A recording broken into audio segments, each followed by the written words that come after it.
Narcissist Code. I'm your favorite self-aware narcissist, Mr. Lee Hammock. Today, y'all, we're doing the Narcissist Code a little bit differently.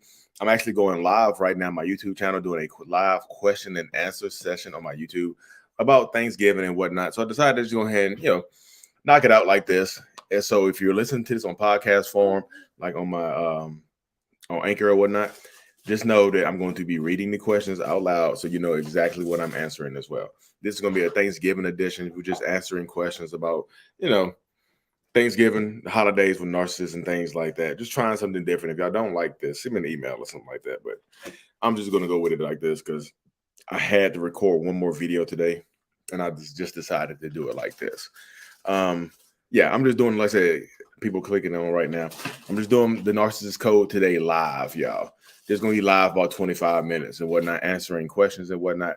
I know people are like, where's your family at, Lee? Why you not out celebrating Thanksgiving?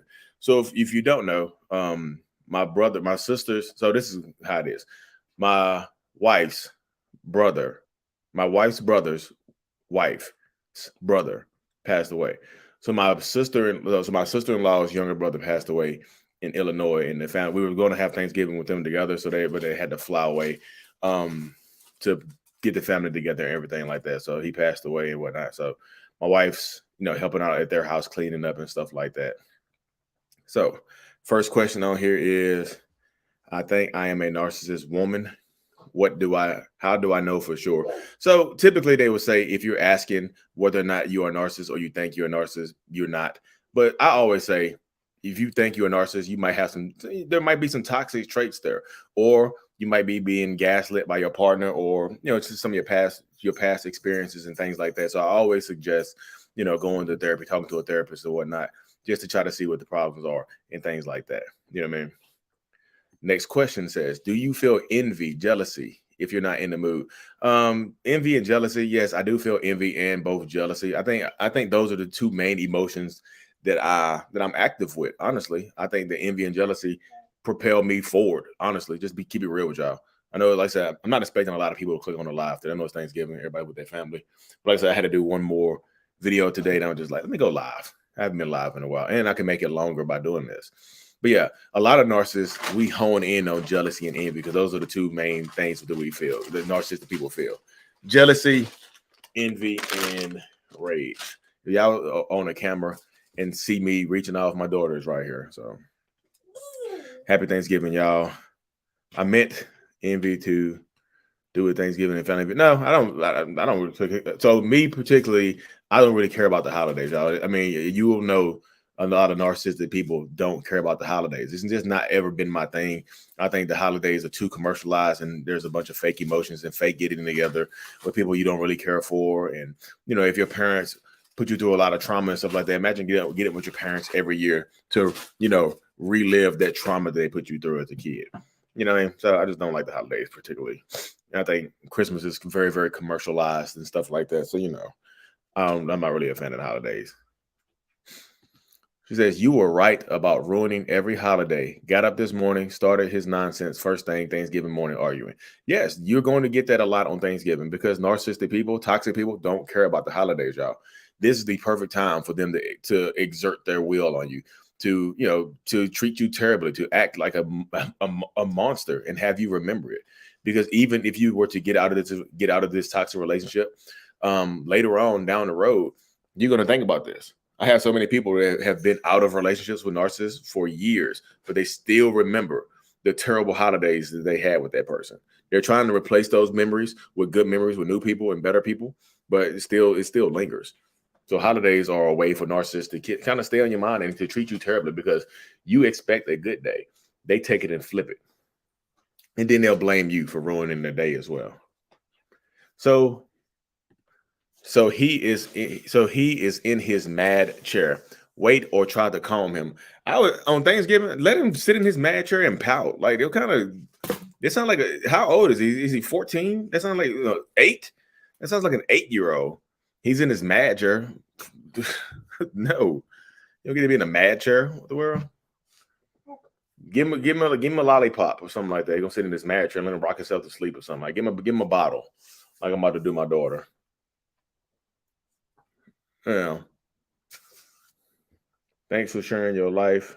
Are you just kidding? Who said somebody being married? Who's just kidding? Uh, Not Thanksgiving related. Can a narcissist have real, genuine love for a stepchild when they don't even have a relationship with their own children? Sometimes narcissistic people will literally treat the stepkids better as an fu to the other parents. Sometimes you get a lot of narcissists and toxic people that will actually abandon their own flesh and blood children to treat stepchildren better, and that creates complexes in kids. They makes kids jealous. That makes the paternal, like the blood kids, jealous and things like that. It hurts their feelings, it hurts their hearts and stuff like that to deal with that. You know what I mean? Ben, what's going on, man? Get out your mouth, girl. The hell? You got Ben Taylor, Raw Motivations in here. Y'all check out Raw Motivations. He's another self-aware narcissist on here. Check out Raw Motivations on YouTube and TikTok and Instagram and all that other stuff. Yeah. Ben, I decided to go. I had one more video I had to film today, my podcast. So I decided to do my podcast just live. See my mic right here? I have my mic on my shirt from my recording. Next question says, why do narcissists push away the person who's good for them? Even if it's their partner, why do they prioritize the other people instead? Because they automatically assume that the partner is always going to be there because you have always been there. No matter through thick and thin, mostly the thickness. You've been through the thick time, not even the thin time. You've been through a lot of thickness with this person and you haven't left. So why would you leave if they treat you terrible now? So they just don't think you have the strength to leave them. So they're going to prioritize relationships they could benefit from otherwise, because they're going to get the benefit from you anyway. Being like, no, this is what I'm telling you about StreamYard. It lets you do it like that.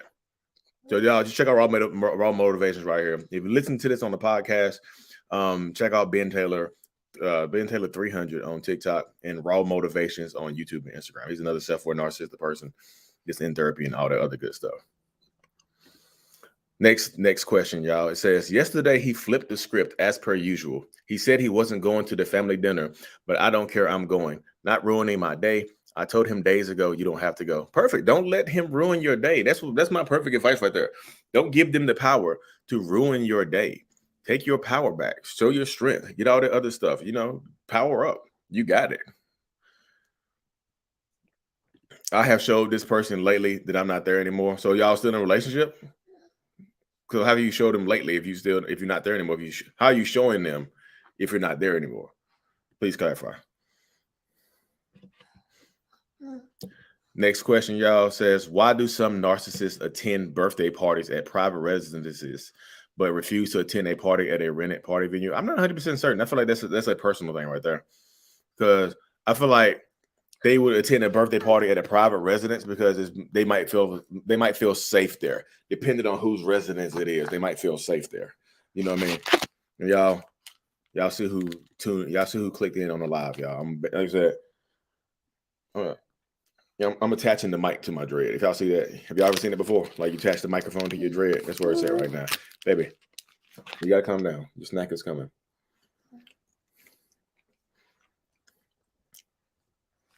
Okay. It said, next question, y'all, says, so I left, but I messed up. I did not go no contact, and now I realize how important that part is. Yes. So if you're going to leave, no contact is the best way to go about it, y'all. I promise you. I promise y'all that no contact is the best way to go about it. And no contact literally is not for the narcissist. It's for you. It's not for the toxic person. It's for you. No contact is for you to give you time away from that person to heal. Because with today's society, with today's technology and stuff like that, if a person wants to contact you, they're going to contact you. And sometimes they'll get you while you're in a state of weakness, while you got a weak mindset, and they'll get you back into a relationship. Well, you go back into a relationship where you're not happy and you feel terrible about yourself, which is not a good thing to be in, y'all. I'll just let y'all know that. Yeah, this is my co-host, y'all. If y'all on the podcast, my daughter's in my lap right now, and people, are seeing her now. Next question says, I asked my husband, what will the changes be towards me in this marriage? He started telling me what he will do for himself and then not answer my question. Because why do you, so I've done this before, y'all. To narcissists, marriage and toxic people, marriage is the finish line. Marriage is the finish line, y'all. I tell y'all, to narcissistic people and toxic people, marriage is the end. Why are you going to change at the end? They feel like if you accepted me enough in my terrible behavior before we got married, why in the hell would I change after we get married? You accepted me prior to this. I think people get into this. People get into that mindset that people are going to change once they're married. No, you might want to change when you're married because you feel like you're on the way up. To you, marriage is the starting point. To narcissists, marriage is the finish line. Like, we got you. You trapped now. Typically, you mean if it's a narcissistic woman or it's a narcissistic man, they feel like they have you trapped once they get you married. They're not going to like change up after the fact. Like, why would they change after they get married? I feel like, I know this kind of blunt and whatnot, but like that's the mindset. Like, I've gotten here. You've married me. Why would I change after the marriage? You said I do to me in my own mindset, to me in that old state of mind and stuff like that. You said I do when I was a terrible person. I was treating you terribly.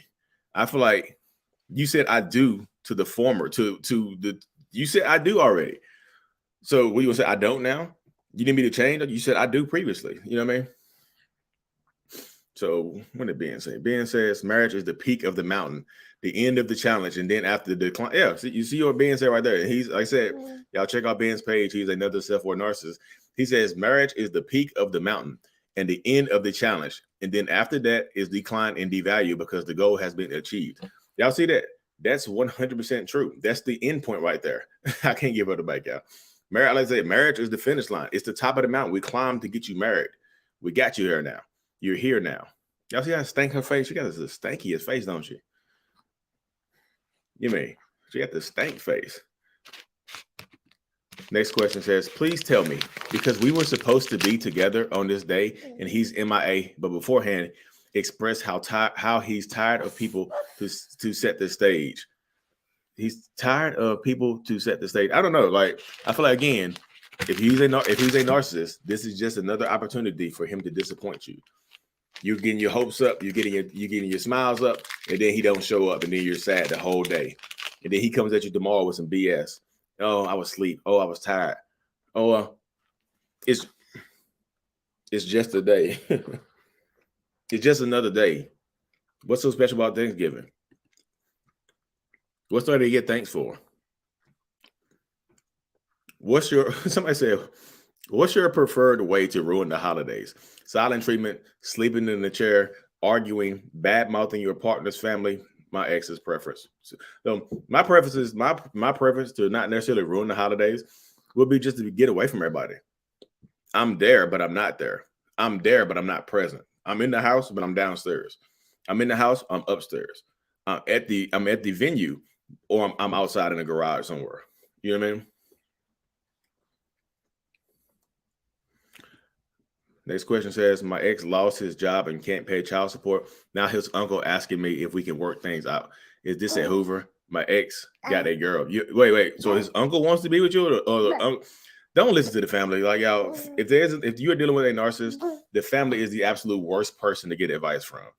The uncle, the aunt, uncle. My uncles would try to sleep with you. My uncles I got some old timey uncles that try to clap some cheeks. You know what I mean? This person says, maybe marriage, but the real goal is a happy marriage. A lot of people are married and not happy. Yes, that's perfect right there. Maybe marriage, but the real goal is a happy marriage. A lot of people are married and not happy. I talk to so many people on Zoom when I do my one-on-ones that are just happy to be married.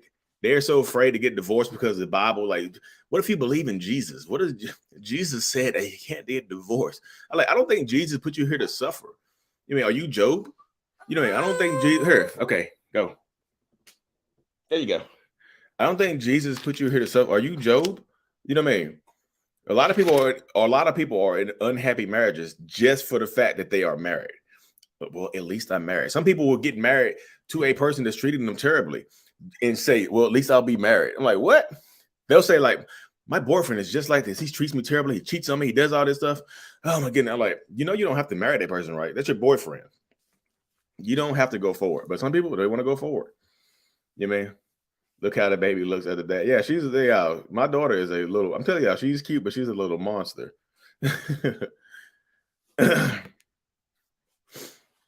How to deal with a narcissist you discarded at a family Thanksgiving gathering. Ignore, distance. Yeah, keep away from the person. I would. Mm-mm-mm. This person says that insight about marriage being the end game is so helpful. I'm glad it could be helpful because that's the point, to get you married, to get you locked down. Like I feel like a lot of people, like when you're not a narcissist, you are trying to elevate your life to after marriage. You're like, when I get married, I'm gonna do this. I'm gonna bend over outside. I'm gonna just be clapping the cheeks everywhere. When we get married, we're gonna do all this type of stuff. Narcissists is like, look, we're gonna do this stuff before we get married, and once we get married, we're just gonna be locked down. Yes, family or friends, narcissistic people can be very, very toxic, and they don't have to be narcissists to be toxic, y'all. I promise you. Mm-mm-mm. He's doing. Why do so many psychologists say that a narcissist cannot change? Because most narcissistic people don't want to change. If the overwhelming percentage of narcissistic people don't want to change, why would a psychologist go on record saying yes, they can change? If you get 99% of narcissists, 99.5% of narcissistic people that don't want to change their behaviors, then you can go ahead and put that on record. And most narcissistic people won't change, and that will be 100% true. And to me, as a self-aware narcissist, I would 100% agree with it. Most narcissistic people can't change. You got Ben. I don't know if Ben's still in the chat. It was here earlier. Yeah, he'll agree with that too. There you go. See, Ben says, very true. I recorded one today of people using God as an excuse. God is not the God of chaos. So if you are in a relationship of abuse, touting God, that is not his design at all. Run. And that's coming from another narcissist, y'all. And Ben is into the church, and his faith is one of the pieces that helped him get into therapy as well. And faith, just overall, just believing in God helped me get to the point where I'm at right now, because I give it all to God. I read the entire Bible last year, and that changed my life to the point where I'm at right now. So I would give it all to God. I believe in God. I trust in God and things like that. That's how I know God didn't put y'all here to suffer with a toxic person for 50 years. I just like, God also gave you free will to leave. You know what I mean? People got divorced in the Bible all the time. He doesn't need to change. I need to stop provoking him. But when you try to, so if you try to stop provoking a narcissist one way, they'll find another way that you're provoking them. The goalpost is always moving. You know what I mean? She said, here. She says, so glad I got my 3 kids and myself out of there. I had to cut so many friends because he has so many people food. I can't trust that they will stay neutral, even after knowing both of us almost 2 decades. Yeah, you can't. People won't believe it, because like, if you keep it to yourself, a lot of people keep stuff to themselves in relationships. Like, I don't want to tell everybody what he's doing, or I don't want to tell everybody what she's doing. So when the time comes and you get left or something like that, or you decide to leave, people are typically going to be on the other person's side because you kept it to yourself. You kept it to yourself for 20 years, then so he was treating you terribly for 20 years and you kept it to yourself? I don't know if I really want to believe this. The Bible, what's this person said? The Bible teaches us how to have a form of godliness. When we get married, we can live life and complete our life being single and happy. There you go. So.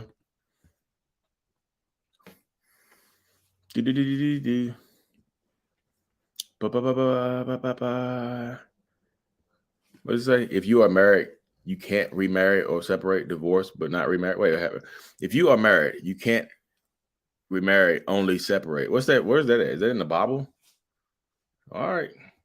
Go ahead and live that life. I'm telling you. So, y'all, if y'all are here on the podcast, I'm going to cut this thing short. I don't want to let this podcast run too long, y'all. So, thank y'all for tuning in.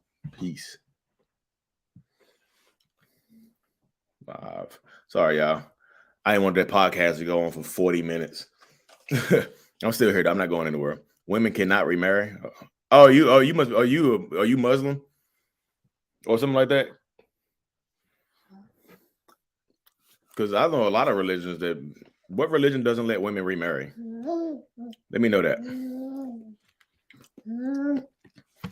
Glad you're out here being so transparent. I hope people can hear you and make changes in their lives. Me too. There's a goal.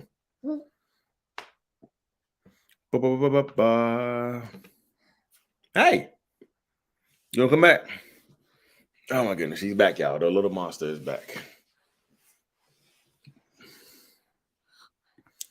My wife is a narcissist. She would come home gaslighting to create a reason to leave. Found out she was cheating. Then she left, went to a shelter, and lied about being abused. See, there you go, right there. See, but you keep a lot of this stuff to yourself. I don't know if you keep it to yourself. Israelite, then Bible says women cannot remarry. What part? What part of the have you read?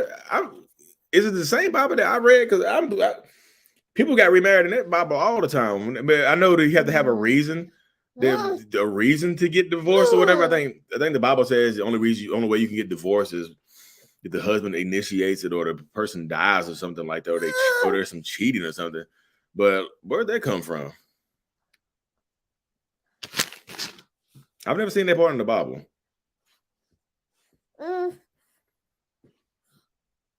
Yeah, I'm just trying to see that. What are you looking for? What are you looking at? They see you. Don't try to act cool while you're on camera. They see, the world sees you right now. You see that? Everybody sees you. So act accordingly. Look how grumpy her face is. Yeah, so somebody said, where's that at? As a Muslim woman, you have a right to remarry as many times. That's why I know. So I read the Quran too. That's what I'm trying to say. Word in the Bible doesn't say you can't get remarried at. Unless the Israeli Bible is different. She said she's separated, but she can't remarry. So I was just like, That sounds like a trap. Where'd she go? Did she come back in here? How do you know the difference between love bombing and someone that genuinely desires you? Time. Slow down. Take your time. There's no reason to rush. What are you rushing for? I always feel like time is the tell-all. And putting boundaries up is a tell-all. What are you doing? Like she sees when the words come up and you can't see her, so she starts acting a monkey when the words come up. Stop. You gotta leave the computer alone. Can we stop? She's so grumpy. That's not in the Bible. That's what I'm looking for. Like, they're just like, I don't know. I haven't seen that part about it in the Bible.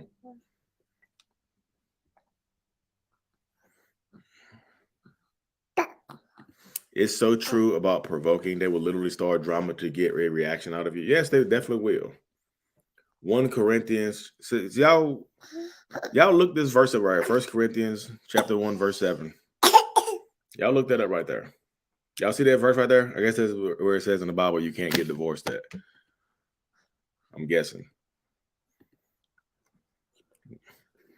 Y'all look that verse up. 1 Corinthians. I'm gonna leave it on the screen for a little bit so y'all can look that verse up. Do I say ooh?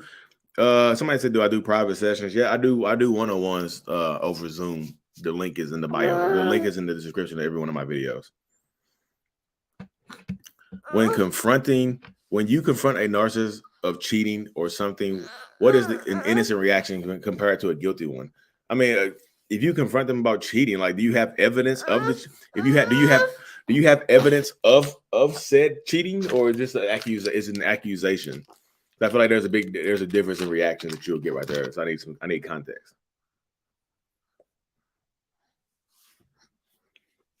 Here. See, she don't want to eat. She only want to feed herself.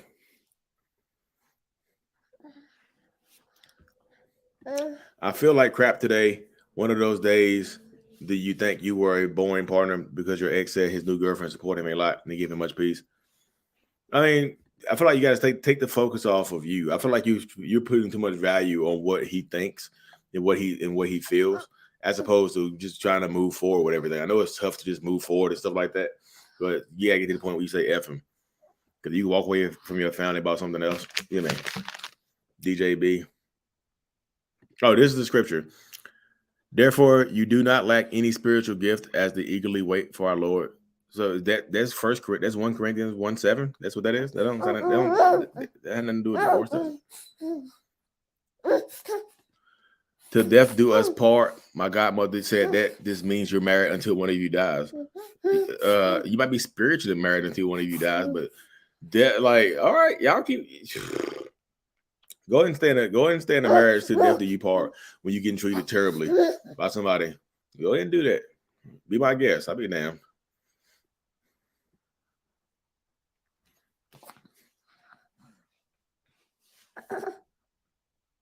So you can women. What I swear I've never read that in the Bible before. Somebody put that up there. Like, but you got remarried, so you're sinning in your eyes.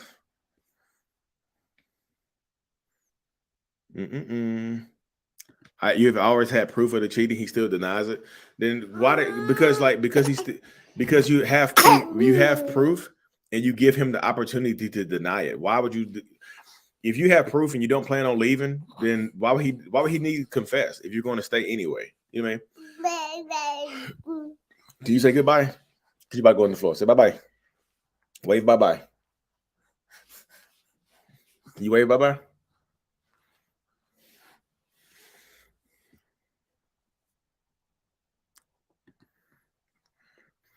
It has been said anyone who divorces his wife must give her a certificate of divorce.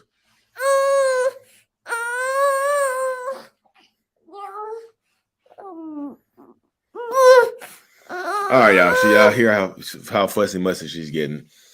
So I gotta put her down. Go. Get out of here. Get out of here. Get out of here. She's coming back, y'all. Well, y'all, let me clap off this thing. I just wanted to go live for today's episode because I really didn't feel like recording another one. Thank y'all for tuning in to another episode. I'm starting my live show this week on YouTube. So if you're on Facebook watching this, follow my YouTube channel because I'm going to do live videos not every day. Hey, I'm going to do a live show like at least twice a week. I'm going to show y'all that. Like, you know what I mean? At least twice a week coming, y'all. But anyways, please be safe. Take care of your Thanksgiving days and whatnot. You know what I mean? Like I said, hope y'all enjoyed this episode of the Narcissist Code. I truly appreciate y'all tuning in. Live show coming next week. Ben, holla at me. Y'all be safe. Take care of yourself, okay? Should I give my narc a chance to see his first child born? Wait, one more question. I seen that and they're going. Should I give my narcissist a chance to see his first child born? What? I feel like that's a decision you have to make for yourself because if somebody's treating me terribly and did me dirty, that person might not deserve that. But I mean, that's just me speaking. People are going to disagree. Like, you deserve to see his son born. Not if you did me dirty and cheated on me, gave me STD, this some other craziness. You don't think you forfeit their right. You know what I mean? Yank. Delicious. I got a little monster right here, y'all. But anyway, y'all, peace. Thank y'all for tuning in.